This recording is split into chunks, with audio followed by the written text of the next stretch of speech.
seagulls follow trawler. It's because they think sardines will be thrown into the sea. Thank you very much. Talking nonsense. So I thought, no, enough's enough. Why should I put up with that? Talking nonsense. So I thought, no, enough's enough. Why should I put up with that? Don't back down, double down. Don't back down, double down.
Yes, here we go. The Boyce'S bus rolls back in. Monday club time, or is it? It's got a wee bit of a spin tonight. Marc Cairney, man of the match yesterday on the Sunday Blether with Regan. Well played, Marc Cairney. He comes in today, though, as Judge Cairney. We are going to be going through the Celtic squad. It's a bit generic. I think other pods have probably done this sort of format, but who cares?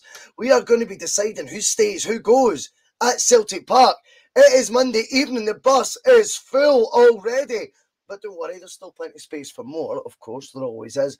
But we are looking busy. It's great to have so many folk on. We know it's close season.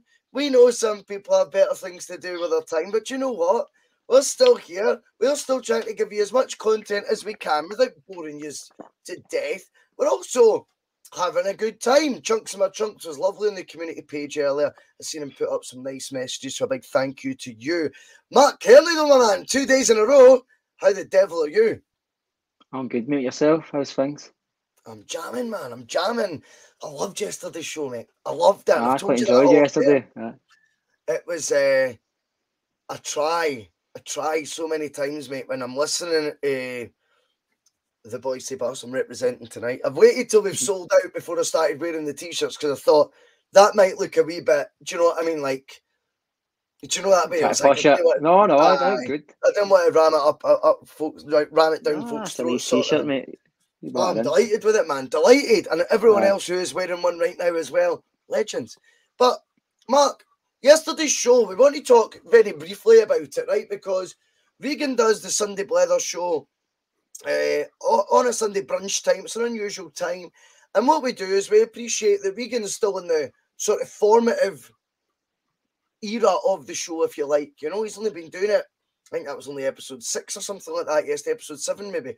So it's still, you know, the Monday Club, this was the first show we did on the Boyce'S bus 6 months ago today, by the way, ladies and gentlemen. The 6th of December was our first show. It's now the 6th of June. 174,000 views later and 2,300 subscribers. It's all good. And Regan's getting guests on as much as possible. And what I always say is you follow the sort of the trajectory, right? You go on the Double Doon show, you put yourself under pressure, you do a quiz where you can make a total twat of yourself at the risk of making a fool of yourself. You don't really, because the quiz can be hard, but it's all good fun. You then get opportunities to do other shows like Regan's show, like post-match pish and things when the season's going. And Mark, you found out by putting in a belter performance on Regan's. Now you're on the Monday Club, mate, just like that. And I'm always wanting to see that, like, we're not going to be just like using and abusing people. It's going to all be about, you know, if you come on and you do a wee bit for us, then, you know, you'll get better opportunities, mate. And after yesterday's performance, we've got to say, Mark, you're well worthy to be on the Boyce'S bus again, mate. That was outstanding debate. And I've got a lot to live up to be in Regan's shoes today, big boy. It was a good show yesterday. I thought Regan did really well with some of his wee back and forth. He kind of kept his composure when he was asking questions. I kind of felt like he was no putting his own opinion across until he answered my side at first. That's quite a good technique he's got. You know what I mean? I quite like that. I agree with that, mate. I spoke to Regan today on the phone. I had a wee chat with him, and we were very much in agreement, mate, that the whole thing just flowed right. Regan gives people the opportunity to speak, but he's asking you questions that are making your brain tick as well. Oh, it was just quality yesterday. So well done. Boss, just can't say thanks. It's 57 live already. We're only 6 minutes in, Mark. It's only a Monday night. I love this game. Went for the old school background, mate. This was the background that we used 6 months ago as well. Right. So just a wee bit of nostalgia. That's jazzy enough, mate. That's jazzy enough, aye. I think so, man. I think so. And what a week we've got lined up. We've got Phil McGinley back on Wednesday with Bustalgia. We are going to World Cup 98, Dario G era. Marc Cairney, you know. We have got the Double Down Show with Del Boy for the Celtic Supporters podcast, total legend. And then Sunday, we've got Regan's Sunday Blether. He's got Danielle on this week. Danielle featured on the Boyce'S bus a couple of weeks ago, about a month ago now. And it's definitely going to be able to make it this Sunday on Regan's show, which, again, really looking forward to. It's all happening. But Mark, tonight, you are the judge. You are here, mate, to make your mind up. Well, I find that ironic because I was getting called the prisoner yesterday. I was in stitches with that. I mean, my pal Stegan is texting me saying, "Oh, Mark, they were saying you were in a police custody cell." So later on last night, I watched a couple of the comments, and I must admit I was in stitches. See that's good patter though. Do you know what I mean? Like you can't just take offence to stuff like that. I just think that's how someone's twigged on that. And then I'm like, it's true though. It does look like an interrogation room. I must admit, see if I knew I was going tonight, I was going to get some sort of wee poster at the back. It said something like holding cell 1 or something like that. Just to kind of, but I clicked onto some Hun website, so I thought, oh, nah, I'm not even doing it in daft because you'd think I was jailed to no name. Yeah, definitely. I thought it was good. It was a good pattern. And see, that's what the bus is about. You never get all up your own arse with this, Mark. You know, you don't get carried away with when people disagree. I actually quite encourage folk disagreeing with my opinions, with your opinions, whatever it may be. One thing I'll say about you, Mark, as well is Twitter, 140 characters is all you're allowed to put out in a tweet, mate. And I've seen some of the replies you've had over the, maybe the year or so that we've been sort of on the same Twitter sphere, you could say. And I think at times, mate, it's been brutal. I knew you'd be good value on this. And I think it just goes to show, never judge a book by its cover, Marc Cairney. And I think, the way you've came over, the 2 appearances you've made in the bus so far have been a credit to yourself, big man. And long may it continue. Enough of that shite, though. It's time to get stuck right in because whilst it might be a slow Celtic week, mate, the fact of the matter is, if Celtic are going to progress into a European force that we hope, like you were talking about yesterday, then that means that business is a 24/7 business, mate, that is constantly evolving, constantly thinking about their next move. I would like to think that the people that run their club and don't work Monday to Friday and don't work 9 to 5. And I mean, they could be getting phone calls at 2 a.m. from somewhere in South America that some agents looking to offload a player, or some agents just getting back to them. So whether it's pre-season, mid-season, or this wee lull we've got just now, I like to think there's a lot of work going on in the background. I would kind of expect there's a lot of work going on just now. You'd like to think and quietly, because as we're probably going to speak about, it has been very quiet. But I don't mind that, mate, because I think sometimes when we seem to be the best scouting system for British football, when Celtic see a player, that's maybe 2, 3, 4, 5 million rated, and it looks like he could get into your squad and do well. Some team for the Championship in England seem to snap him up. I Yeah. think they must think if Celtic want him, it must be something good about him, you know what I mean? And I think when we do it quietly, they seem to go out the line pretty fast. That is very true. And also it creates, zero panic. And I would say it's been fair to say, since November, December time, Mark, Jota and Cameron Carter-Vickers have become a source of panic for the fan base. But I've said myself included at times, I've had moments going, we need to get this over the line. Some of us wanted to get that job done in January. We wanted those players signed in January, apparently. Then there was a time reminds me of Paddy Roberts. You remember the Paddy Roberts flapping that was growing? And sorry to interrupt you, mate. I think sometimes, I think there's, see when we've got a player on loan, see the minute they start playing good, the reality sets in at Celtic fans. They go, this guy is here and he's playing good. And then they go, his parent club might want to keep him. There could be a club that's got more money than us, might want to steal him off us. They could have a different loan option next season, and we start to panic. It's like sign him up. There's probably a course. There's probably a course of action how these things work out. And so they just need to follow it at a umbrella club. I wanted to him signed up for day one as well. Who doesn't? But it could be something as simple as there's 3 parties involved in every transfer. They say like the player and his agent, the parent club, and the buying club. Now, that doesn't mean they say that the 3 people are going to be available at the same time, because the 3 of them just don't represent the one deal. So it could be something as simple as that. I mean, I've seen pictures the day of Jota. He's still on holiday. I don't know. Jota doesn't have to be there to sign for Celtic. He can sign for Celtic in the back of a spaceship. Doesn't have to actually be there. You know what I mean? And don't get me wrong. I think Neil Lennon sends a lot of people for the back of a pub, but that's another story. But I'm just saying it could be something as innocent as that. I mean, I did see people flatting about the Carter-Vickers deal seems to be all but agreed on his side. That's fine. It doesn't mean it has to move forward tomorrow. It could be a case of, I mean, a contract might involve 4 or 5 lawyers for each side. It might take weeks. It might take days. If the faster, the better for me. But I think the flatting needs to stop on Jota and Carter-Vickers, and I think we need to start worrying about the fact that we're back in pre-season training and not that far away. You know what I mean? I want every player that's going to be introduced to your first 11, certainly a first squad, in place for the day one. I want for day one because Postecoglou, Mark, is quite open and honest about the fact that he does his best work not in transfer dealings. That's not what he was brought in to do. He does his best work on the training ground, mate. Can you imagine what he could do if he gets his 4 or 5 in his wish list, whatever it may be, whatever the volume of players is? I don't really. That's up to Ange, right? We're going to discuss obviously areas we think we can Celtic can improve on. That's fine. But if Ange identifies 2 or 3 additional players, and I do not mean Cameron Carter-Vickers and Jota, remember they were signing. You were making interesting points about the board yesterday, which actually I kind of felt myself nodding along with, Mark, and I totally understood where you're coming from in that. Second season syndrome shouldn't be lost on Celtic supporters right now, that this wouldn't be the first time, whilst we've all got a love-in for the manager and the team, that they managed to somehow, snatch defeat from the jaws of victory. Pull the rug, mate. That's not the first time, buddy. No, you made a lot of sense with that. I think what would be interesting for me will be if we can get these guys in with a full pre-season. That gives Celtic the best possible chance for next year to have a successful both domestic and European campaign.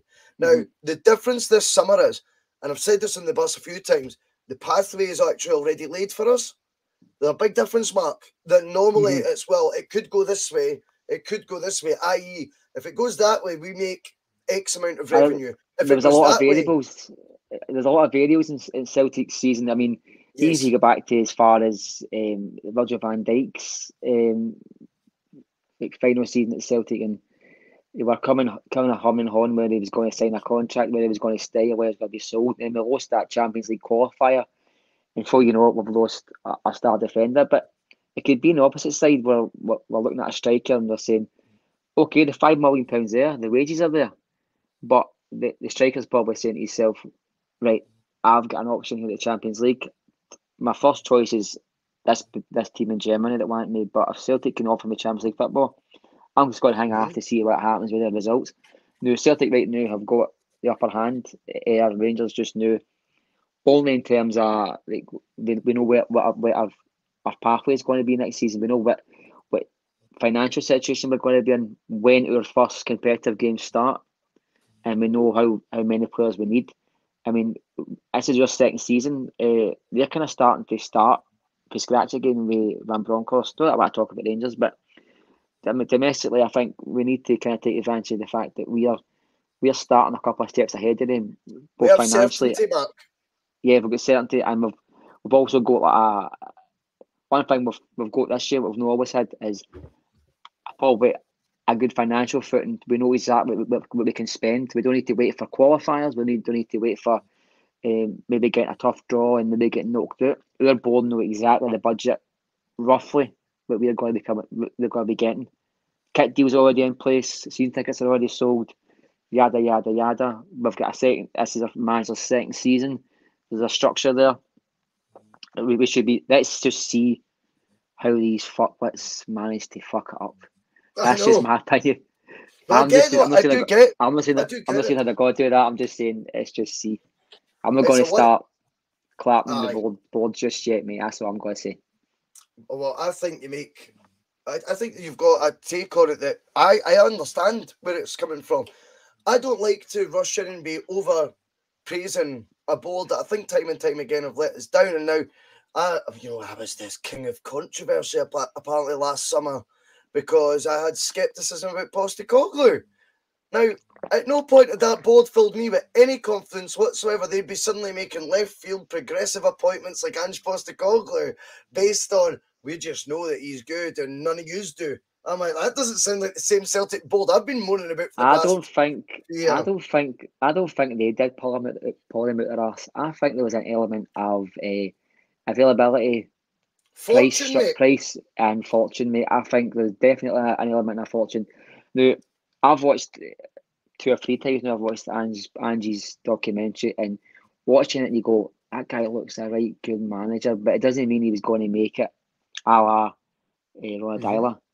I mean, I probably watched the YouTube speech he did to his team, Roy Dyler, 2012-13 it was, and the guy really impressed me. I thought that guy would do well in an interview, and he wanted to go to Celtic job. Didn't mean the guy was up to the challenge. So, I mean, we can all walk into a job interview and charm the pants off somebody. So, I don't think they knew exactly what they were getting. I think there was an element of availability. I think the guy's timing was perfect. I think he's already said that his timing was perfect. He'd already said to his wife that if the opportunity comes up soon, it's time to go.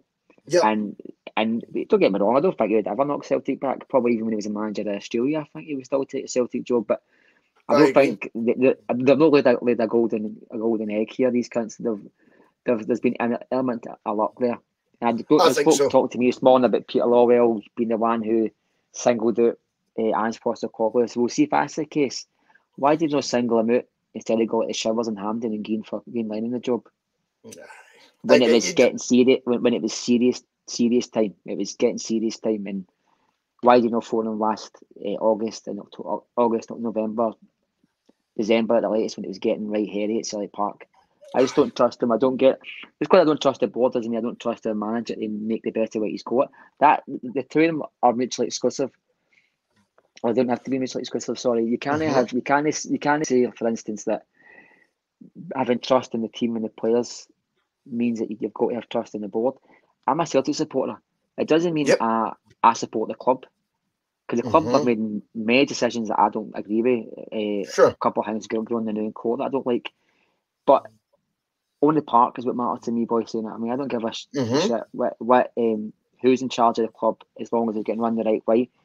So I don't support the club. I support the team. I'm a Celtic supporter. That's 11 men in the park.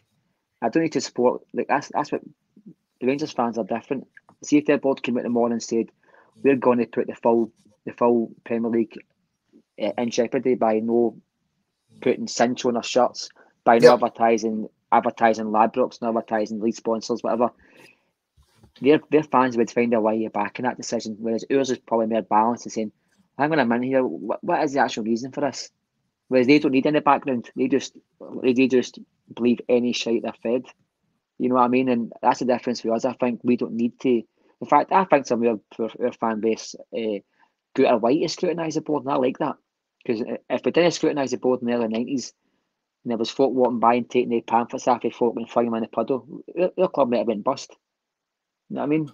Well, exactly. I think that's a great point as well. The fact that we do sometimes, I think there's disagreements amongst the fan base at times, but I do feel we shine a torch on, decision-making processes. You were talking yesterday about the Higgins one, for example. Don't want to go down that avenue yet, but I think you're right to bring that up. They were doing that during a golden season, and I think by the time that the Higgins stuff was going on, the fan buy-in for Ange Postecoglou was strikingly apparent. It was done. Oh. The team's going in the trajectory you wanted it to now. Manager's got the full buy-in of the crowd. Why on earth are you trying in the midst of all that to, I don't know, stir the pot? And it's not just stirring the pot, as you were alluding to yesterday. It went deeper than that. And it was actually making people, reflect on times they had mental health issues, reflect on times they were in jeopardy of losing their job, losing their kids or family or whatever it may be because they've been, arrested and things like that for absolute fall. Why would you, when everything's going great, be adding this, I don't know what word to use, but it's crazy. They can't help themselves, boys. It's like, I don't know if you remember that time in the Green Brigade, they were sending out I think it was the Green Brigade, they were sending out videos, short clips, like people's partners who maybe committed suicide because of this bill that had wrecked people's lives. I mean, they were going to people's doors at 9, 10 in the morning, knowing fine well the guys are at work.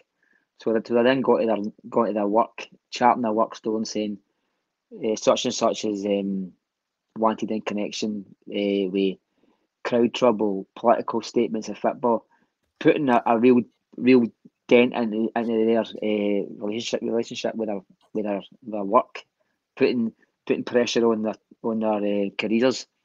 And just there was guys that moved away, and there was one last saying a boyfriend had moved away, and one of the posts chapped the door within a matter of weeks and just said to her, "Look, just so you know, tell your boyfriend we know where he is." And the guy was maybe guilty of waving a flag at a football match, boys. He wasn't pulling his wallet out in the streets like Rangers fans did. This guy had just done something as simple as that, probably. And this bastard was behind that. And the fact that our board, I mean, there's been the Celtic board has never liked the Celtic fans. I mean, the Whites and the Kellys, you've heard Ferguson McCann speak about how he'd asked why there's no season tickets, why there's a maximum season ticket at Celtic Park. And he said, we don't want season ticket holders because they're nothing but trouble.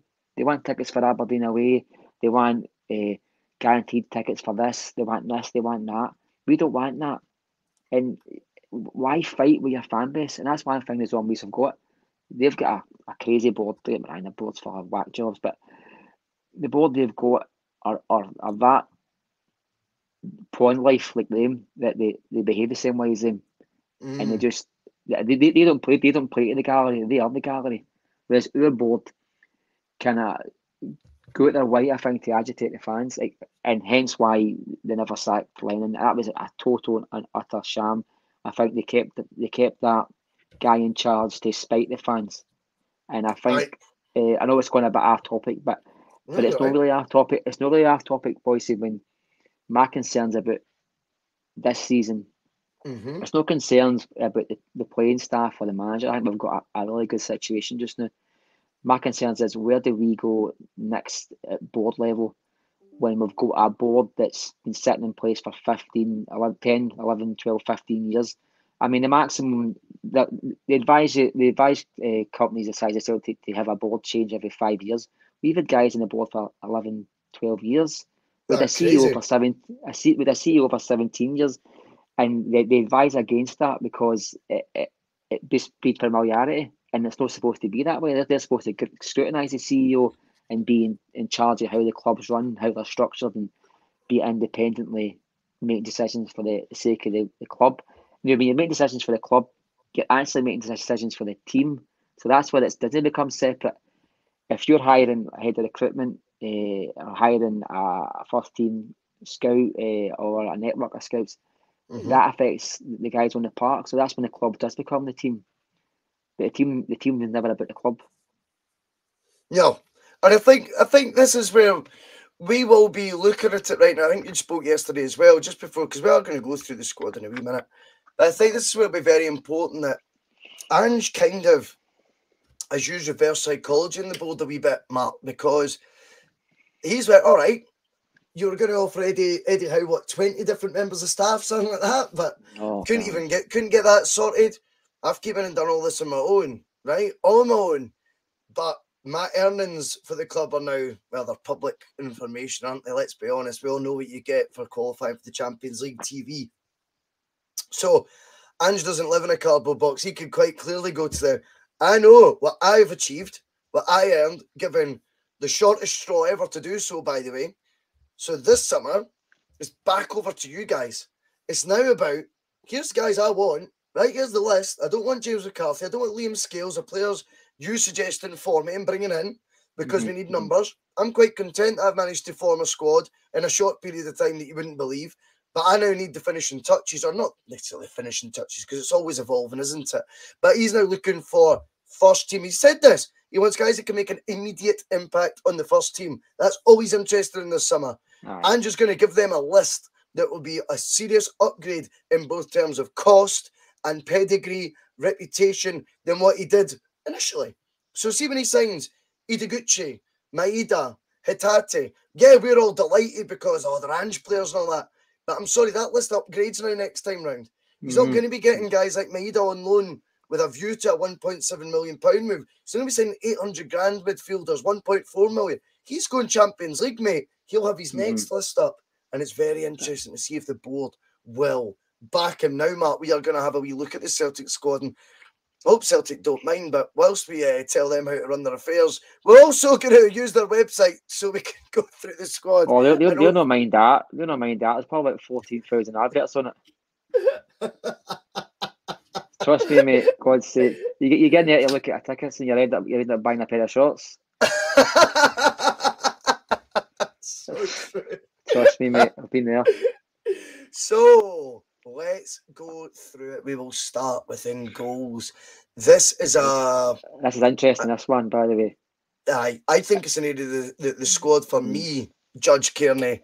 I would be looking to upgrade. So we don't need to do each individual player, by the way, but what we can say is the goalkeeping unit as a whole, for example, you've got Vasilis Barkas, £5 million signing from AEK Athens.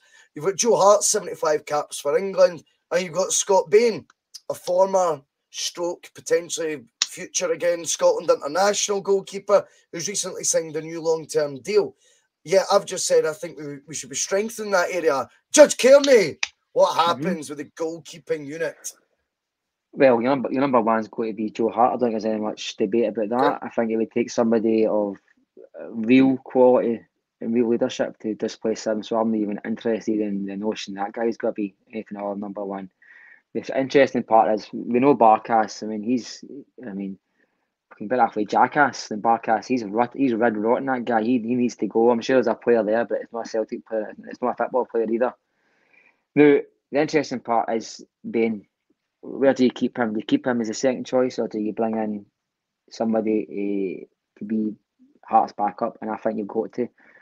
As Regan was saying yesterday, do you trust the worst case scenario of a Hart popping it for 2-3 months or 2-3 weeks with Bain come in, do a job?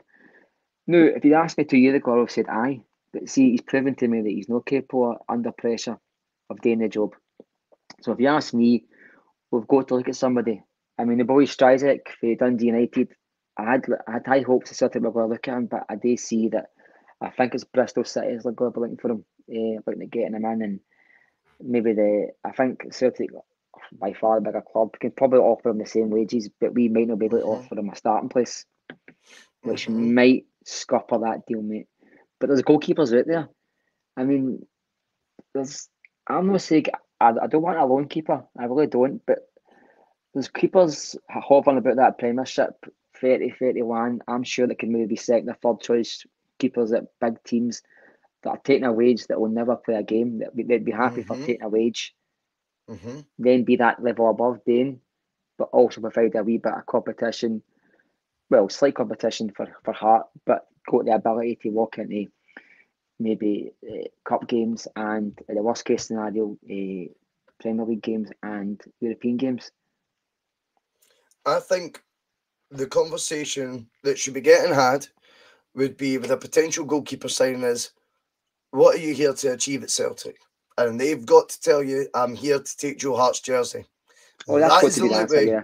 The only way that Hart, I think Hart's career, whether we like it or not, was on a slightly sort of negative, well, I'd say slightly. I mean, he went from Man City's number one to a bit of a poor spell in Serie A, then a disappointing spell at Burnley, and then at Tottenham. But the career he'd had living up before that was fucking hell, unbelievable. And I think my worry is, I don't think he's at the standard he was. I've said this on the bus before. I don't think he's at that. But how do we keep him motivated? Now, it doesn't matter whether you're Joe Hart, anyone. It doesn't matter who you are. No matter what position, you have to be getting pushed. Particularly when I agree with you, Boyce. A goalkeeper is a position that is an individual position. It's only one guy can be there. And they tend to get 40 matches a season, goalkeepers, don't they? I know what you're saying, but sorry, Boyce, but the thing is, see with Joe Hart, I think, because he's had that crushing 2-3 years, he actually said at one point he'd rather go and play testimonial matches than sign for a club. That's what he said in one of his interviews. He's at a position in his career, I think, where he's felt the highs, and he keeps on saying, I live for the moment. Just now, don't get too high, don't get too low. So I think he has got self-awareness of where he is as a player. But I think that's his motivation, mate. I think he's going to try and squeeze every bit of juice out of this career he's got. I don't think necessarily he'll thrive on somebody who's taking his shirt off him. Nobody in the world gets worse with competition. Everybody gets better. But I don't think he needs that, mate. I don't think I think he's maybe the exception to the rule in this team. I really don't think he needs the added incentive to say, look, if I'm not playing well, I've not seen his form dip at any stage this season. And let's be honest, he's not got any competition at the club. But one thing, he's probably got inner competition. He's probably pushing himself to the limits as much as possible. And I sit in the Jock Dean stand, so I've got the benefits of seeing normally the first half at my side of the pitch. So I see a lot of the nitty-gritty of the football, and Celtic are trying to control the opening stages. And see the way he speaks to the players, and he's always, every time the ball's at the park, him and Ange are shouting at each other, they're always talking. He's pointing, he's talking to Carl McGregor constantly. I don't think he sees himself as being there as a guy that's just going to come in and fling the ball about, maybe play a season and then wind himself down. I think he's got genuine aspirations to get 3-4 years out of this club, and then maybe I think there's a coaching role involved somewhere with Celtic. I think it's been part of the negotiations. They've said this is an avenue for keepers, this is an avenue for coaches. This is a level that's very high, with that standard wise, and you can do worse than being here, mate. And I don't think he needs a guy breathing in the back of his neck. But I agree with you in terms that if you ask any player what's your ambitions, see if they don't say, I want to knock number one away and be the first choice striker, defender, and goalkeeper, then you say next, thanks for coming up, but you're not going to be at this club. But so it doesn't mean to say that we can't be pushing for that type of player. But I just don't think we're going to get that type of player that's going to come in and take his shirt off him. Okay, that's interesting. For me, I definitely think we should be signing someone, a number two, whether it be a number two effectively to begin with, but someone to try and push and just to keep that competition healthy. I don't feel Scott Bain's ever going to do that. I think Scott Bain signed a new long-term deal on the basis of that's your role, your backup. Now, interestingly enough, if we were to not sign a goalkeeper in the summer, you saying you'd be satisfied with that, or would you be looking for an upgrade for a number two position? Need a number two. Yes, absolutely. So Barkas, is he in or is he out? He's out like 80s fashion, mate. He's gone. He's gone. Is Joe Hart's in? You've said enough yourself. And Scott Bain, are you keeping him as number three? He's one leg out, one leg in. That's a weird one, eh? Yeah, I know what you mean. I do actually know what you mean. It is interesting because, I mean, It was weird though. Scott Bain, I always thought looked, I'm not saying amazing under Brendan Rodgers, but he was keeping Craig Gordon at the team at that point in time. And He did well. He had a spell where I liked him. Aye, he did, mate. But I do think, I mean, if you're saying, we're talking about Champions League here, mate. We're talking Champions League. We've got Real Madrid in the group that I think seems to be a team a lot of us would like. But just because I've never seen them play Real Madrid my whole lifetime, I'm 34, you're 38 to be. Say we get drawn with one of those and Joe Hart's pulled up. He can't make the game. And then it's Scott Bain in the Champions League against the Real Madrid. That gives me the fear a wee bit. I'd be going to the DVD shop and watching the Thornbirds. I'm going to be watching that. I'd be just trying myself away for the telly for a couple of days. I couldn't stomach that. So there you go. That answers a question in itself as well, in my opinion. But we're going to say Scott Bain's doing the hokey coke. He's got 1 foot in, 1 foot out, in, out, shake it all about. Barkas has to go. We have to free up the 15 to 20 grand a week wages that he's on. Oh, hands like poppadoms, isn't he? Oh, I know. And you know what? The lack of effort in that pre-match warm-up and all that as well. It's just a bad vibe. Listen, that does matter. And you could bring in the under-17s goalkeeper who would really start all season. Totally. But we are going to say Joe Hart is number 1 next year. We are looking for a number 2. I want one that's going to push Joe Hart right to the brink, and you want someone who's a bit of better ability as a number 2 than Scott Bain, I would say. But again, either way, we think we want one goalkeeper 100% to leave, and we would like both to see another goalkeeper arrive at Celtic this summer. We will move on, mate, to defence. Defence is so interesting. We were told by Dan Orlovich that Celtic will be drawing or preferring to be drawing games 4-4 than winning 1-0, Marc Cairney, which I couldn't get my head around. I went for a long bath after that comment. I had to find my soul. I couldn't work out what that guy was talking about. It was weird. Honestly. And do you know what? Again, it was something else that added to my skepticism, shall we say, about Postecoglou. I'm like, well, he's been in Japan watching him. That can't be his attitude. It actually turns out. It turns out, mate, Ange is the opposite of that. Ange stuck with 2 centre-halves because he realised the importance of the foundation of the team to be a settled partnership at the back, and he found that in Cameron Carter-Vickers, and he found that, of course, in Carl Starfelt. What it actually meant, though, was Scott Welsh's career probably didn't progress at the rate we probably expected it to under someone like Ange, who we knew would give youth a chance, and probably has in every other position on the park, other than centre-half. We expected Chris Julian to be getting a wee bit up to speed and seeing if he could fit in under Ange Postecoglou. He didn't feature apart from, was it a home game? Was it Morton? Something like that? I think it was quite similar to who's the big guy we got for Red Bull, the big compare. Similar sort of circumstances, a couple of minutes, I never saw him again. But I think... Oh, it might have been Morton that Compare played against. Is that where I'm getting that from? I think it may have been Ray Frovers, but I could be wrong. Might have been wrong before. But I think the Julian scenario, I think the answer's already in the front of your face. Andy's already said that anybody who feels like they're buying into his philosophy will not be tolerated, and I think that's exactly what it is. Because I don't think, I'm not a big fan of Julian. I'm not going to lie. I wasn't a big fan of the guy at all. I thought he was like sort of like Bambi on ice sometimes, right? I liked him. Mate, this is the thing. It's like, if you look for somebody to clear the ball out of a box, then yep, and offensively he was very good in the box. He didn't always score, but he was good on a lot of crosses. He was a target man, and he was stepping forward tonight. So I don't think there's a genuine golfing ability between him and the guys we've got. I just don't think his attitude's there, mate. And we've found out with a couple of youth players that see if your attitude isn't the way he wants it, it doesn't matter how good or bad you are, you will not have any game time. And I think that's maybe why the young boy Dembele is going to be gone, but we'll speak about him later. I wonder if his wages as well. I think Ange would be looking at, someone probably 25 to 30 grand a week and going, I could get us better with that sort of money freed up. See, if that was the case, Boyce, and it might well be, because if you're a manager, you have to look at finances. See if that's the case. Of course you do.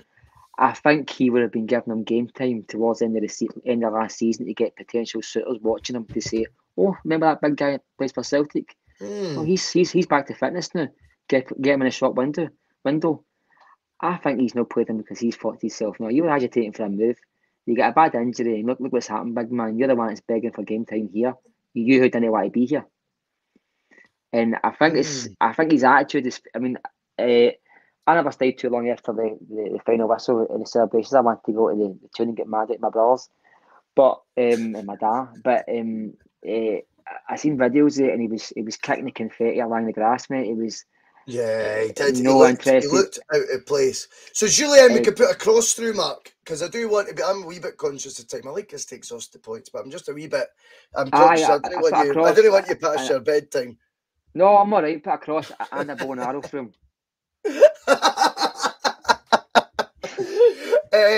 So, because Julian's on his way out from Judge Cairney, but we're going to focus on the centre back options now, because at the end of the day, Carl Starfelt was signed at £4 million.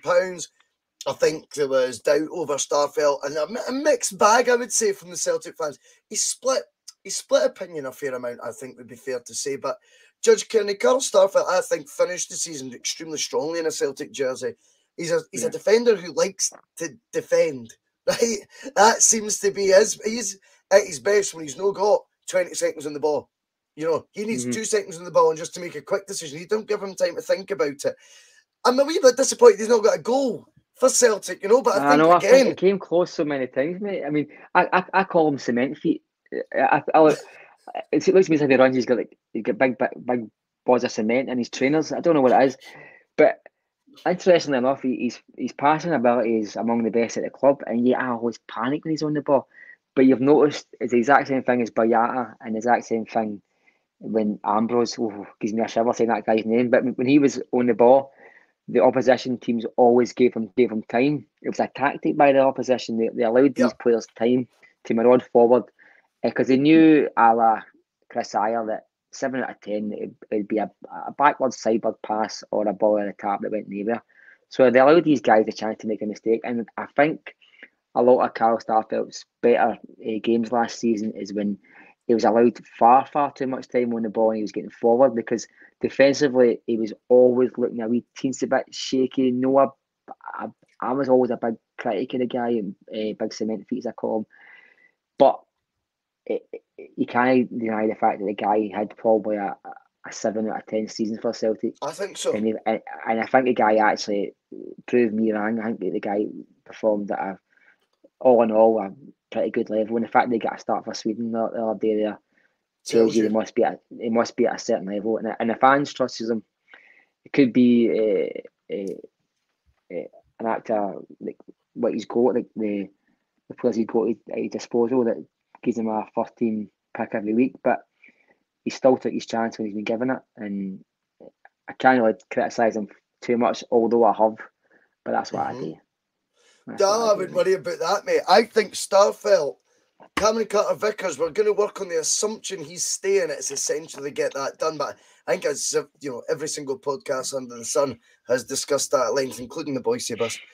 So we'll say we'll keep Cameron Carter-Vickers. I think everyone in their grand wants that to happen. Starfelt's going to remain because for all the reasons just highlighted.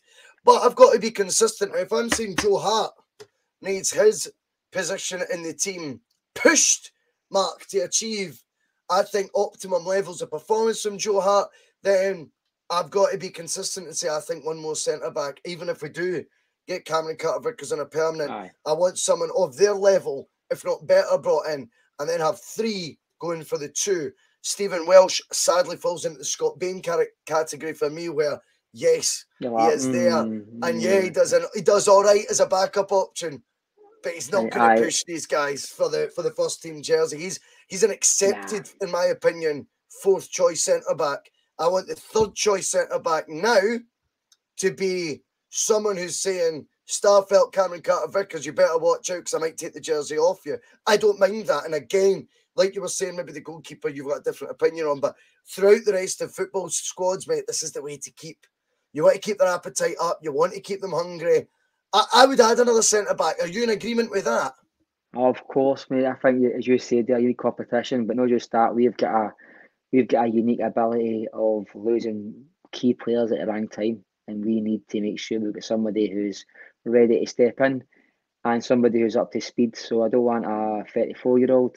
I don't want a 19-year-old. I want somebody in the middle who's played enough football that he's got experience, but not too much where he's going to be agitating for game time when he's not ready yet. Aye, I think that's fair. So, when we're looking at the centre-back positions, then obviously Dane Murray's name's going to come up as well, Mark. Dane Murray was the player, believe it or not, playing Champions League qualifiers a year ago, mate. And if you think that's giving a manager a fair crack of the whip, then I'm sorry, it's just not. And again, it was all about, well, if he does manage to somehow wing it to the Champions League, then we'll give him some money to spend. No speculation to accumulate whatsoever. Dane Murray, I think a year out on loan for him. Would you be taking that? Would you maybe even think a Fleetwood Town, Scott Brown? Well, this is it. But one thing we've got to get right as a management structure is don't send players out in any position to a team that doesn't suit their playing. Now, for instance, we play a certain type of football, right, mate? So there's no point us sending out a right back to go play for a team like St Johnstone who's not going to play their type of football. If he's not going to go to a team that plays your type of football, stepping out for the back and playing on the front foot as often as possible, don't send him out. Yeah, that's fair. Do not send him out. Centre backs then, mate. We're going to be going Carl Starfelt, Cameron Carter-Vickers, one other of his similar ability. Keep Stephen Welsh. Is he staying or going, Judge Cairney? I love his hair for a start, so you keep him. He looks good with that haircut. You keep him, mate. I think he's maybe not the exact same as Bain, but I get what you meant with that comment. I think he could probably stay if it went a push. Yeah, I think he's just going to get under the radar, and I think Dane Murray a loan move. Are we in agreement on that, Judge Cairney? Yeah. Good stuff. Full back area. I think we've seen what has to be done. I think we have seen Greg Taylor's performances improve dramatically, like a certain right back called Tony Ralston. Tony Ralston got better by the signing of Juranovic. Albeit Ralston had started the season flying, by the way. But again, the healthy competition over there, we just need to replicate that at left back. For me, I want a player I know Juranovic is at £2.6 million, mate. Don't happen all the time. But I would like to think that is that age, that sort of experience, maybe not caps for Croatia. Valid, right? I get that. That is maybe a one-off sort of thing. I understand the point you're making. I think we have seen the model, mate. And I think Taylor, Ralston, similar ages, both underdogs at the start of this season. Really, see, to be fair, I was harsh on Greg Taylor throughout the season. And see the last sort of couple of months again, like you were saying before, he made me eat my words a wee bit, to be honest with you. And I thought, do you know what? If Ange can do that to someone, then imagine then you bring in a 25, 26-year-old, let's say, I don't know, Greek international, for example, something like that, a country of that ilk, and you go, you managed to get him because he's in a market that's affordable for Celtic, but he comes with a wee bit more pedigree than a youngster. I think that the model's there at right back, mate, to be followed for left back. What are you saying to that, Judge Cairney? Well, I totally agree, mate. I think it's only going to make him a better player. I actually think he got the injury towards Christmas time. You see that aside, I actually think the guy's had his best season as a football player. I thought he's been really good, and he's don't laugh when I say this, he's beginning to get a wee bit of a tricky player. There's a goal we scored against St Johnstone, and they won the game 7-0, and it actually starts with him at the back. And you see him dropping his shoulder, losing his man, turning round, taking his time, and making a beautiful, easy pass that's just started a lovely attack. And you're seeing that quite often with the guy. He's dropping his shoulder. He's not. And one thing about him is, and you can't deny this, no matter how bad his form might have been in the past, he was never scared to get the ball at his feet. He was sometimes running towards a man and going backwards a lot, but he wasn't hiding for the ball. So the boy obviously got he knows he's got ability. The boy just needs to channel it in the right way. And I think Roger's God. I think Ange's getting his seed, and I think he's maybe the same way he's getting to Ralston's seed. I think he's made him think he's a better player than what he is, and he's believed it. And I think he's listened to every bit of advice he's been given, and eventually the type of play we're playing is beginning to suit him. Good. And I agree with you.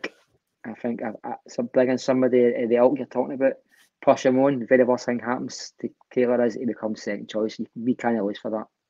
No, I totally agree. And at the end of the day, we can't have Greg Taylor starting all of what will be another season of between 50 to 60 games, mate. You have to have. And again, I feel we're looking at other guys around this defensive area, Mark, and you're looking at Liam Scales potentially brought in to be competing at that left back, left wing back. I know people seem to think you can't play 10 yards in front of what the original position is you've got. But anyway, as far as I'm concerned, Liam Scales wasn't an Ange Postecoglou signing. Do you see a future for him? I think he'll be farmed out very quickly. I did see that Aberdeen have potential out to him, and when the owner, Shamrock Rovers, happened to be the biggest shareholder in Celtic, and he lands at your door, it isn't an accident, mate. No, I totally agree with that. I totally agree. Do you know what? I've seen a couple of things I liked about Scales. Got to be honest. But at the end of the day, player, mate, no. But at the end of the day, it's all about who Ange wants to keep and who he doesn't. And for me, I'm in agreement with Judge Cairney there. I think Liam Scales will be a casualty this summer. I think the left back area will be strengthened this summer. My hope is that it's going to be a player of the ilk that Josip Juranovic came and complimented Tony Ralston. But moving on, and we will move on. It is nearly time for midfield. Just before we get to the midfield, I just want to say a big thank you to the 114 people watching live right now on the Boyce'S bus on a Monday night. Close season. Unbelievable. Thank you so much. Whilst you're there, if you want to become a member, there are options to do that. There's no pressure on that one, of course. But over nearly 40 people have become members in the past month or so. Also, on top of that, hit the like button, hit subscribe, and it gets like the channel more traction whilst it's live. More folk are aware of it, more folk like it, more folk jump on. All good. But anyway, I don't like going on about that sort of thing too much, Mark. It's not really my forte. But there's that many folk watching live on a Monday, close season. God, praise when it's due. Thank you, guys. We appreciate it. It shows the hunger for people back to talk about Celtic, mate, or listen about Celtic. I mean, we're no the average club, mate. I mean, people want to listen to this sort of stuff 2 a.m. when they wake up, things like that. They want to get their wee Celtic fix, you know what I mean? That's what I do. If I wake up at 2 a.m. and I can't get sleep, I'll watch something else. That's a good point. I agree with that. Now, midfield. Where do we start? Where does it end? 3 out of the top 4 in this row, mate. I think, well, Near Beaton's going. Sorrow, I don't think there's a future for him. I think that was £2 million badly spent, albeit there was encouraging signs at times, but just not got the... I don't know. I mean, I appreciate, but he wasn't the youngest player in the world that he played like it really naively. I felt Sorrow.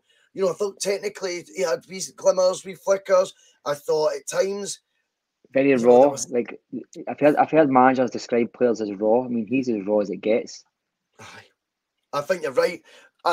David Turnbull, maybe a slight surprise. How effective he was in Ange team. Another player, I'm sure, told by our Australian journalist that wouldn't fit the model, or one of the statos, one of the two. And James McCarthy. Barely Stella McCartney. All right, Cairney, thank you so much, my man. What a legend. 179 wee donation there for Ryan Cairney. I think you know him pretty well, Mark. Brother. Is that right? Will be, yeah. I'll need to pay him that back.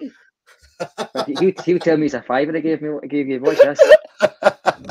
He just flies and come up, boy, honestly. Oh, brilliant. Well, he was giving you some compliments in there, Mark, anyway. But let's go through them. Right. Near Beaton, it was the right time for him to go, wasn't it? Yeah. Sometimes you serve your purpose and you go with best wishes, everybody. And he did that. Now, Ismail Sorrow likely to leave, probably won't get anything close to our money back on him. I think it is time for Sorrow to go.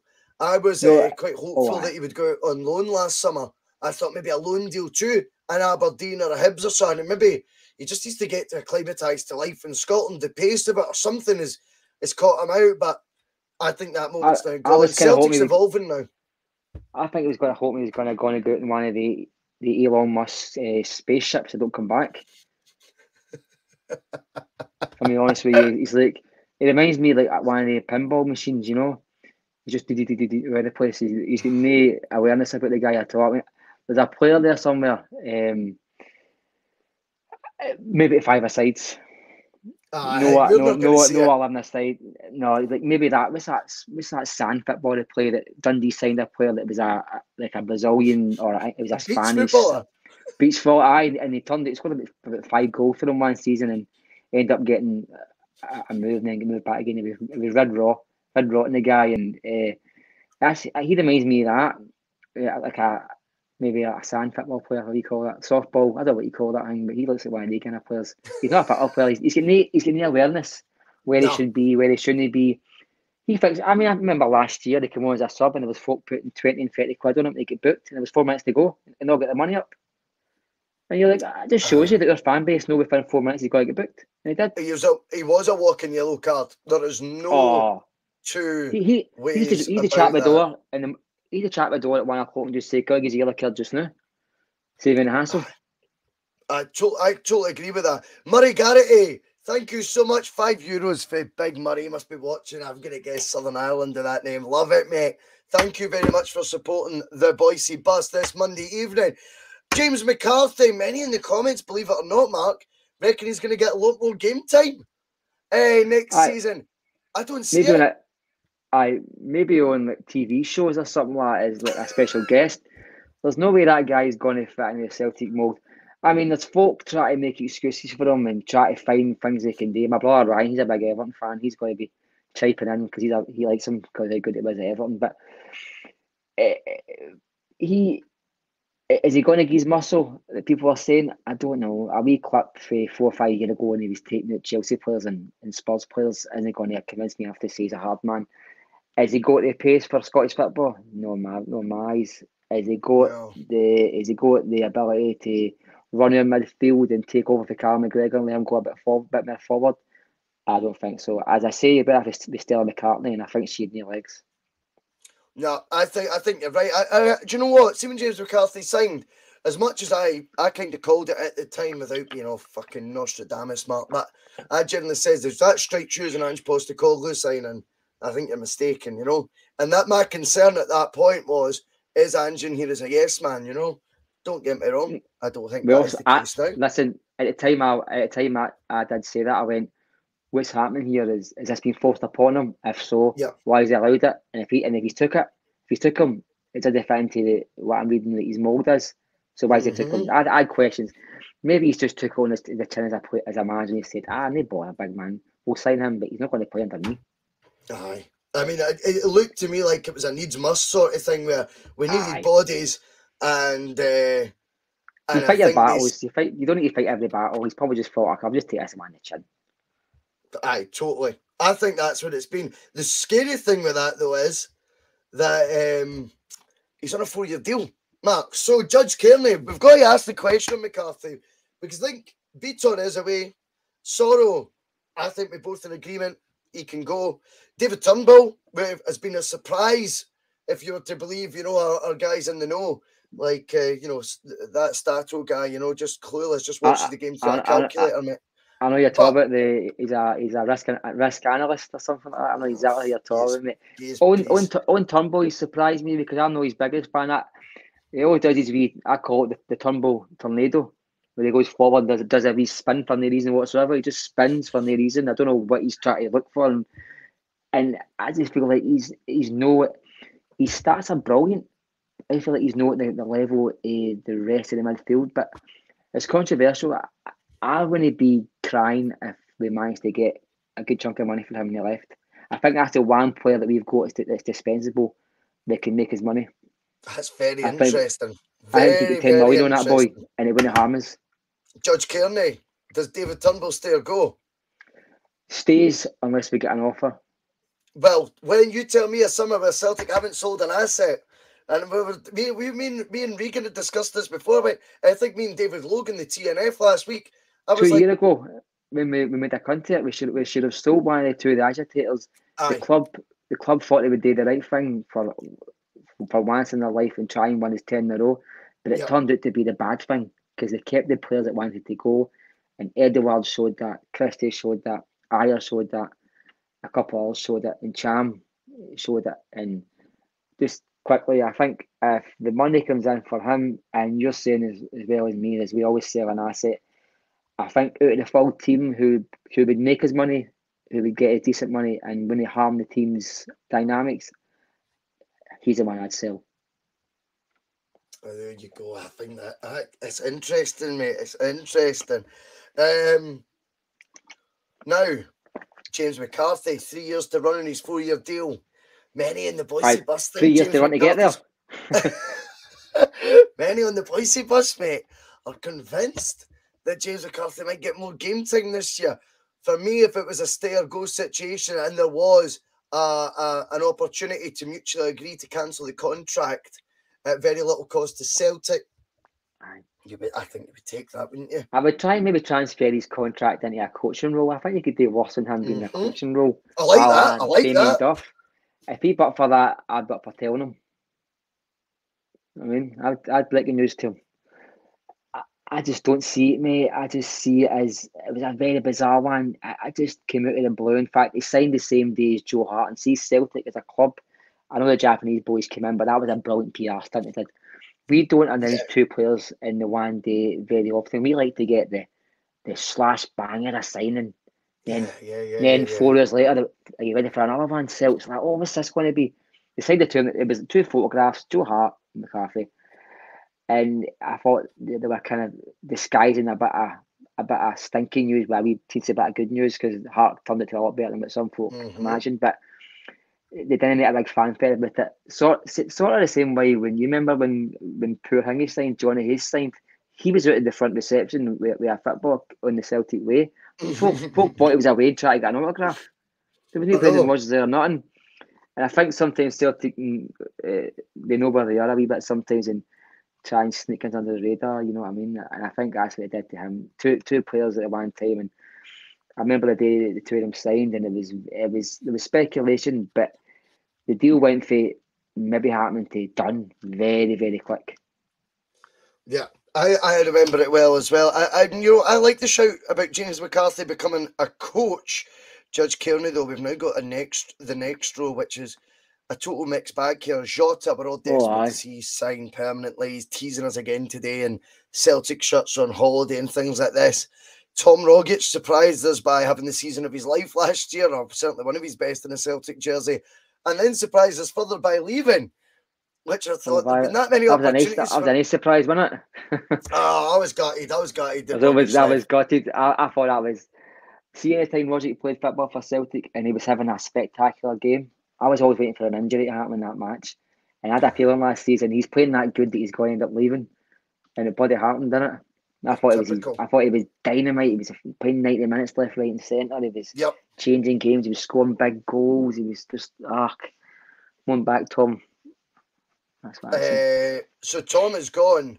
Mikey Johnson, is he staying or going? Judge Cairney. But I think Mickey Mouse and him, I don't like the boy. I think he came in at 19, I think, or 18 when he broke through the scenes, and he was looking tricky. He was looking like he could beat a man, but he's not getting any strength. In Scotland, to be a winger, you got to have muscle. You got to get by a player. Even I think Frimpong found it out.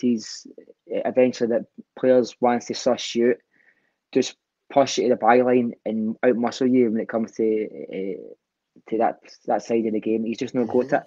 And I think I think if there was two boys on the park, he'd have one his horn and one at his feet. He's too greedy, mate. He doesn't pass the ball. Maybe he's that desperate to score, and maybe he needs that bit of confidence boost. But that boy's got to go to the club on loan, or he's got to be sold. But the club need rid of him or not. He's not a viable option. And I think that's one position the club need to look at strengthening. And I think that's even if Jota stays, I think it's a priority for me. One of the priorities.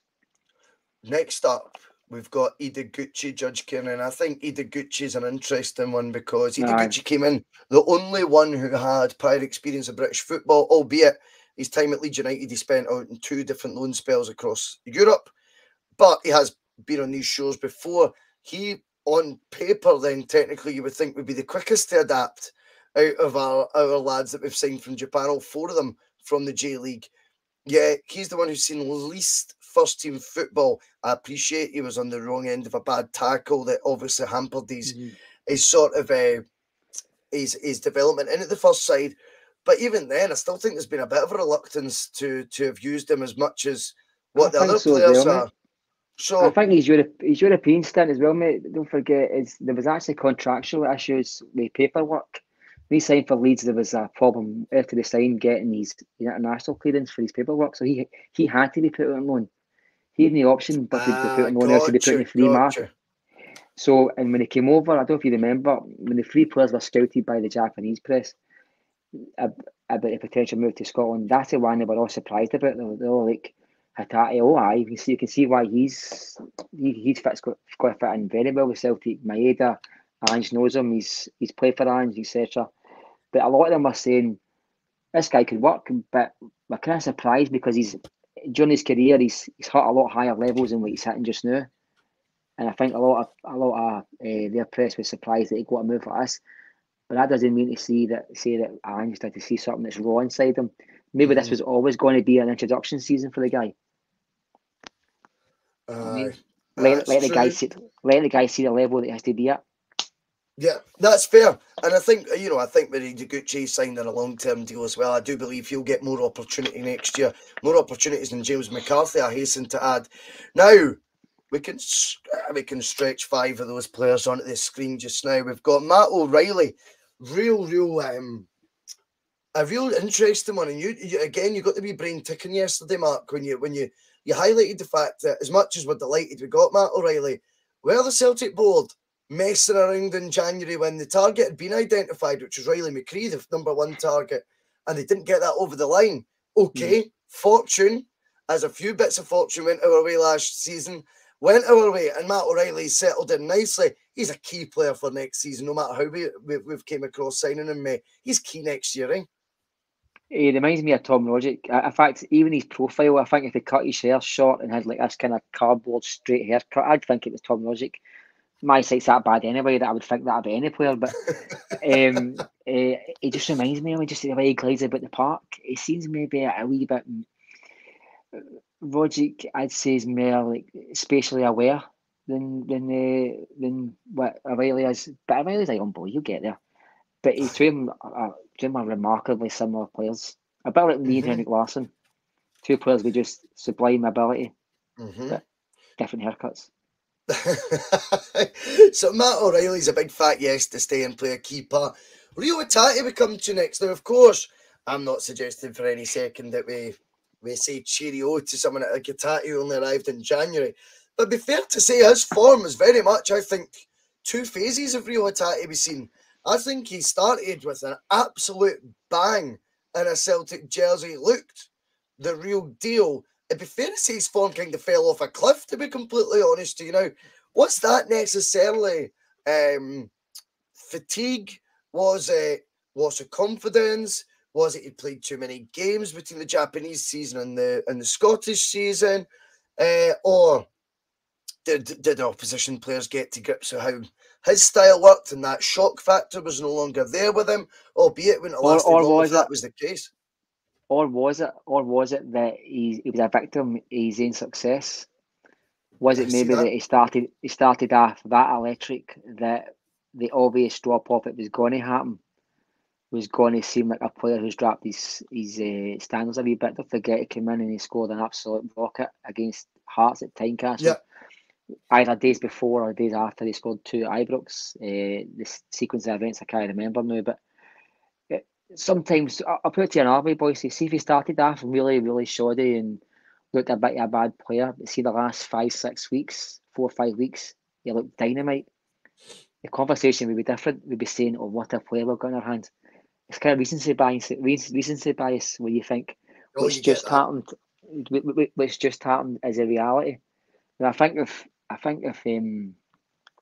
he started off really badly and perform well, then it's a different narrative. But see, you start off really, really good, and then the performance levels drop. Although his performance levels did drop, but at the same time I saw his performance levels drop, the guy looked done in. So there is an argument, as you say, about his fatigue, because I don't care how fit you are and how many sports scientists you talk to, playing that amount of football, in 2 different continents, plus doing international duty, travelling all the miles, and it's going to affect your body. It's going to affect how you perform at the elite level. Absolutely agree. I think we stay optimistic on Hatate. I think the glimmers we've seen of what he's capable of. I think certainly. Good. Cal McGregor, we won't dwell too long on it. As I say, it's been spoken about at length. He is the player of the year. His first year as captain, seen him lift 2 trophies. He has done incredible things on the part. I thought his moment at Ibrox leading up to the Rogic goal, whether that had been a goal or not, Mark, was an inspired moment. I felt that turned the game. Completely turned it. I think that was a huge moment in the title race period, because at that point we were on the ropes. Our title challenge was on the ropes, you could say, as well. And Cal McGregor just took charge and he inspired all those rounds. Even if Rogic doesn't manage to get that break of the ball and score for there, I don't think that was the important thing. The important thing was the tide had been turned. He'd reminded us who we were, who we can be. Why are we not just playing a normal game? It reminded the Huns as well. It reminded the Huns what we are capable of doing. I'll tell you something that's quite ironic. See the day before that match, I was talking to my brother Ryan in Scotland. I had him a group chat, and I was saying to them that when was the last time Cal McGregor's ever took a derby match by the scruff of the neck? And they're like, he's not played a bad one yet. And I'm like, well, he has played a couple. And then the next day he did that to me, you know, and I thought to myself, it kind of proved me wrong about 24 hours later. And I've been kind of criticising him quite a lot this season, and I've been saying he's a 7 out of 10 player. Now, I'm saying Starfelt's a 7 out of 10 player, and I'm using that to praise him. But when I'm saying Cal McGregor's a 7 out of 10 player, it's almost like he's been at that much at a high level before. That's a drop off for him. I think he's been a better captain than I envisaged. You know, when I went to football, Celtic got to football, we didn't have very good captains, mate. Latterly, we've got guys like Tom Boyd that could come in and just they kind of led by example. But before that, we weren't really. Yeah. We didn't have guys with proper. I mean, Paul McStay was an absolutely tremendous football player. I saw the last couple of years of his time at Celtic, so I can't really comment on his best football, but it didn't strike me as a proper captain. It'd probably be controversial to some folk, but it didn't at the time strike me when you watched a derby match, when you watched back then, the football was totally different. We'd have the ball for 90 minutes and they score on a 91st minute breakaway, but we didn't seem to ever have the type of guy that would grab the players in the middle of the park and win battles when it came nitty gritty. I mean, I remember when we beat Rangers 3-2 Ibrox, and I was at the game with my brother, and I didn't see it at the time, but watching the game back, it was a moment where Rangers were getting tappy us, and Scott Brown won a challenge, and the camera just pans to him, and he just starts clapping, and he starts shouting at somebody out of vision. And see, within the next passage of play, Celtic controlled that match. And I thought that he's wound these players up to the extent where they've actually, you know what I mean, like, they've actually become a leader. They've realised the leader's spoken, you know what I mean? And it's like you don't get that. Some people, the players, they respect them, but some people don't get that extra mile after certain captains. I mean, I don't ever think Steve McManus was a brilliant leader. He's a competent defender. I don't think he's a brilliant leader either. I mean, he's won a few trophies at Celtic. You can't take it away from him, but I don't think it's all about ability. I think it's about sometimes how you control yourself in the park, how you behave. And I think Cal McGregor surprised me how good he's been that way.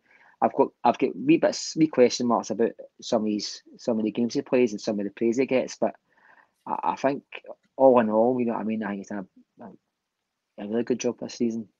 Excellent job. 100% agree with that. James Forrest on a new deal.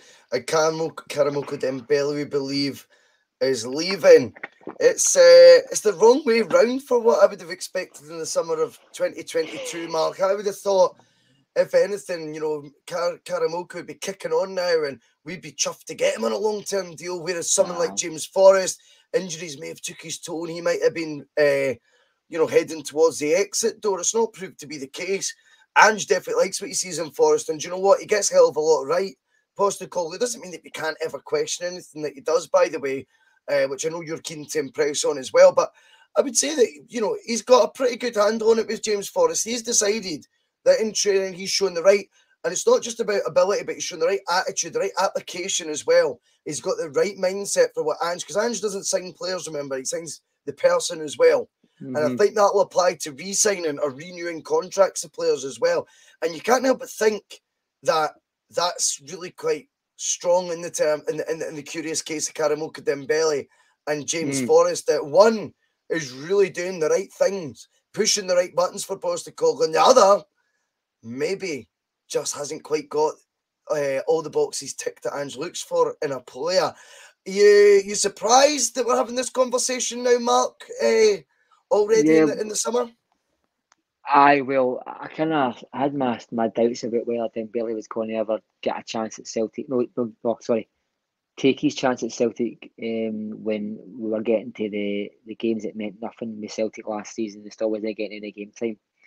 I mean, Rodgers spoke about him, but he was only away at the time. Lennon didn't trust him. Ange didn't trust him, and I think it's deeper than the player. I think it's the man or the boy. And on the other spectrum, I think you got a good point there about Forrest. Maybe the boy had a bad injury. I think he actually had two in a short period. I think he came back for 2 games and maybe injured. Maybe his application's been perfect, and Ange just thought to himself, do you know what? He showed enough to me that he's maybe going to drop off in standards, or maybe there's a different position for James Forrest. I remember when Brendan Rodgers had the option of Paddy Roberts and James Forrest on the right. For me, the reason why James Forrest won that battle was because James Forrest tracked back. Now, we see with our inverted fullbacks and fullbacks going forwards. Is there a shout for James Forrest sitting deeper, or even coming in one? By coming in one, I mean sort of in that wee area in the park between the byline and the penalty spot. That wee area here where we seem to always have a Tom Rogic floating about. And maybe I need to listen to his game where he's not got the pace anymore. He's not got that yard of pace to beat a man. But maybe Ange sees a different. Maybe he sees a different player in James Forrest now, because it will be the first time you've seen players change. I mean, did he a gap? Exactly. Did a gap? But prime example is our captain. For me, there's no way Carl McGregor goes back to his old position. He's a sitting midfielder, and that's him. That's him. He's going to retire at Celtic. He'll retire a sitting midfielder. And I actually think it's got to the extent now where I think you're taking a bit away from Celtic when you bring him forward a wee bit again, because I think he's doing he can do both, mate. He can sit and he can go forward, but he's that disciplined that he's able to no lose too much yard on the park. He's able to sit as well. You know what I mean? And I think that's a prime example for James Forrest. Maybe there's a position change. Because if you play him out on the left, then don't bother showing up. I know he scored a good goal against Livingston out on the left, right? I know he did. A great goal. But it's a rare moment, Mark. I agree. Yeah, very rare, mate. I think you've got to kind of you'd be a bit naive to think the guy's going to be back to beating men and running down the byline and getting to the edge of the box and cutting balls back again. He's not. He's beyond that, mate. And that's age. That's it. Wingers normally drop off at 29, 28, 29. Wingers drop off. He's over 30 now. Yeah. And Scotty Sinclair was a great example. He turned 30, mate, and it was like he was a different player. He blew out his candles and forgot how to run. You know what I mean? That's what happens, and forgot how to beat a man. And it's no coincidence that the guys who did analytics, not the guys that are tadgers, but the guys who did analytics can tell you wee things in it. Because there's a few tadgers. I watch a couple of them, and I'm okay, mate. But good on them for their content, because they spend a lot of time on it. So good on them. But I think, you know, there's a reason why they drop off at 20, 29, 30, and it's just biology, mate. The guy up against is probably a 22, 23-year-old, especially in Scotland, and he can run all day. You know what I mean? I also think, Mark, experience can sometimes be a bad thing. See when you're inexperienced, right? You're taking guys on feeling not really worrying about the consequences. With experience comes, well, if I was to lose out here, I'm leaving my teammate in a bad position, and you're thinking of all these other outcomes that you'll have went through at some point. And I think once you get more conscious of that, sometimes that can take an edge out your game. But we will move on. We're going to go to the strikers, right? And I want to get rounded up in the next sort of 4 or 5 minutes, if that's all right with your good self, mate. But I think listen, I'll be a judge of that. I'm a judge here. You told me I'm a judge. So that 5 minutes is all right with me. You can carry on now. I should never have phoned him praising him. That's the worst thing I've ever done in my life, man. Right, Giakoumakis, mate, that is for me absolute crucial to everything and anything Celtic want to achieve next year. Albeit, it won't just be about Giakoumakis, keeping him fit this time round. I want a fit Giakoumakis for all 10 months of the season, big boy, because in my opinion, Celtic were a different animal with Giakoumakis up top, and I think in the Champions League, he could be crucial. What do you think of that? Spot on, mate. And I think a part of his fitness problems was, we see when he signed for Celtic, he was in limbo because he formed a deal with his club that if they get relegated, there was a £2 million clause in the contract that he could leave. So I think he knew he wasn't going to go back to that club. It was kind of like decided that he wasn't going to go back, and I think he spent a lot of his time on holiday. So he's probably got a bit of blame himself, but he can back on fit, mate, and to get back up to level when you're chasing other players, it's hard. Then he come back, then I actually think he got injured in the warm-up of his debut in a cup game. And he was out for about 5-6 weeks. Played a couple of really good games, and then got an injury again, and then come back out, then come back in, I think just at the turn of the year. Played amazing. I think the game at Hampden when Rangers beat us extra time, I think that game would have been a lot different if we'd played Giakoumakis up front, because they don't like that physicality. Totally agree. Totally agree, mate. We missed him. We're unbeaten against them when he started. You know what? I think he's a great player. I think he is. I mean, would they get 28 goals or 26 goals in Eredivisie last year? You don't get that by accident, mate. No, far from it. But, 7 goals clearing the second top scorer, I think, who went to Dortmund for about £28 million or something. I know, that's right. There was a big deal for that guy. I couldn't tell you the figure, but I knew that. I mean, he's at the right age right now. He gets it as well, which always helps. We've then got, though, next up, the number 8, and Kyogo Furuhashi, the most infectious smile in football. He's got a heart of gold. He's got a wee bit of dig about him as well, by the way. Don't let the big smile fool you. Ask Neymar, indeed. Kyogo Furuhashi, another one I think we can categorise with Giakoumakis. Absolutely crucial, front, left and centre. No matter where you play him, he is a huge part of the first team.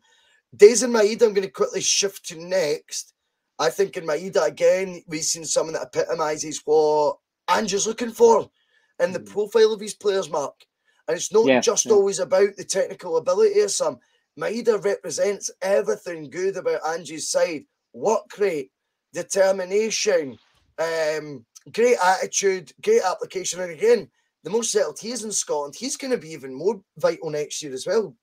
Oh, I heard somebody saying that if that boy could kick a ball, he'd be playing for Barcelona, and there's a bit of truth into that. I mean, he's a footballer, but he's got a certain level of ability, but see his work rate just makes his ability just magnified. When the guy can, I think it was Ange was saying when we played Motherwell, he said he was standing at the dugout, and Maeda tackled 2 players, and one of the players turned round to look to make sure that it was the same guy who just tackled his teammate 10 yards away, and I think him and the manager Motherwell just had a wee laugh at each other, because it was like, how could that guy get 10 yards within half a second? What would that guy do then?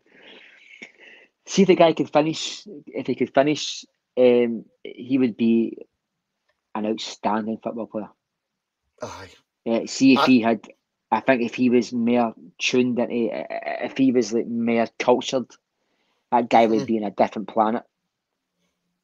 I think you're right. I think at times, he's finishing his choices when he's had opportunities at goal have been strange at times, not maybe as natural, you would say. And at times his first touch looks a bit clumsy, but overall, I think he had a huge say in us winning that title as well. And Maeda, I'm looking forward to next year. Then we come to the curious case of Liel Abada. Liel Abada, mate, so direct in those opening months of the season when Celtic really kind of, again, I'm talking about experience, I think he just doesn't think of the consequences because youth is on his side, mate, and he was a brilliant outlet for Celtic to have in tricky times at the beginning of the season.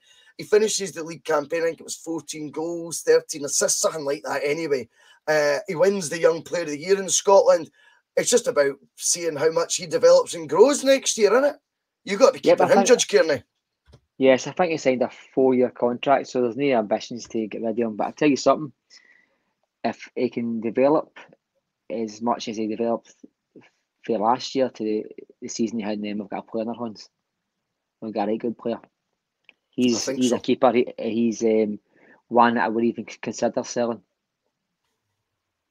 I think you're absolutely right, and I certainly hope that if there is any interest for the likes of Crystal Palace, that is rebuffed, unless we are talking about silly bids, Mark. You know, silly bids. We've then got Johnny Cairney. I mean, I don't have anything. No song, mate. No song, mate. He looks like a player that might go on to the Scottish Championship or even like a fighting relegation team in Scotland. Let's see what he can do. Absolutely. It's not a case of writing him out. It's just seeing what he can do. What do we make as well? Finally, last but by no means least, and I feel we'll be saying this in 14 summers' time. I'll be in the 80. He's got to go this summer, surely, Judge Cairney. He was a bizarre signing. I remember when we signed him, I thought to myself, what's the vision for him? I thought, is he going to be playing up front with Edouard? Is he going to work with Edouard? He's not even the same type of striker as Griffiths. When Griffiths and Edouard worked, and when he signed, like when I was watching videos of him, and I thought he just doesn't seem to fit into this team. I just don't know what he was to offer. I just don't. It sounded to me like there was a guy that was up for sale or up for a loan bid because it was going to be a loan at the time, but Berlin decided to make it permanently. And it's come up via email, and they've went, that sounds. I will take him, man. I just don't think there was much homework done, mate. I really, really don't. Tattoo Face comes a wee £2 donation for the bus. How kind are people, Mark? It's unbelievable. What a show! Very generous, mate. They are, and you know what? I never try and ask for donations or anything like that, but if you want to do it, then honestly, it is so appreciated because we do put in hours each month, hours and hours and hours and hours and hours to try and keep everyone entertained over the close season in particular without the football. But Mark, a pleasure having you on tonight, mate. That was brilliant fun. Judge Cairney has spoken, ladies and gentlemen, and I think we can be very excited about the future. The only person we never spoke to about doing a renewal of the contract, of course, is Mr. Postecoglou himself, but I'm sure you're on the bandwagon there, or the bus, you could say, Mark, that if there is an option to get Ange tied down on a longer-term deal, I would be taking that up. That's enough from us, though, tonight, guys. That is enough. It's been an absolute joy, Mark, having you on, mate. I'm going to shoot off. You guys take it easy, and I will see you all later. Cheers. Some of his comments about me deliberately trying to cause controversy. Well, I work in the media now, and you've got someone sitting there next to you who's an embarrassment to the media profession. He's an apologist. He's a charlatan.